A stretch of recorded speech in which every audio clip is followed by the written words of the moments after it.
নমিনেশনের ব্যাপারটা কখনো নারীর ক্ষমতায়নের বাধা না। ইনশাল্লাহ এটা আমরা আশা করি 50-50-তে আমরা একদিন যেতে পারবো ইনশাল্লাহ। আসলে নমিনেশন দেয়া না দেয়া নারী ক্ষমতায়নের বড় বাধা নয়।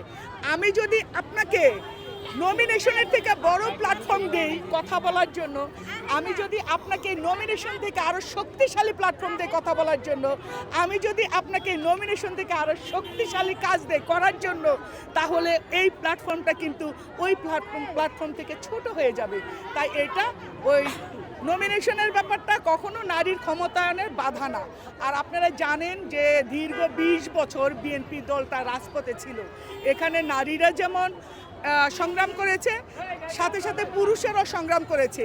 20 বছরের একটা ওই যে লেখাপড়ায় যেমন সেশন জট থাকে, রাস্তাতে যেমন যানজট থাকে, তাই নেতৃত্বের তারপরে সংগ্রামের একটা বড় সেশন জট জমে গিয়েছে, যার ফলশ্রুতিতে পুরুষদের নমিনেশনটা বেশি দেওয়া হয়েছে, নারীদের দেওয়া হয়নি তা নয়।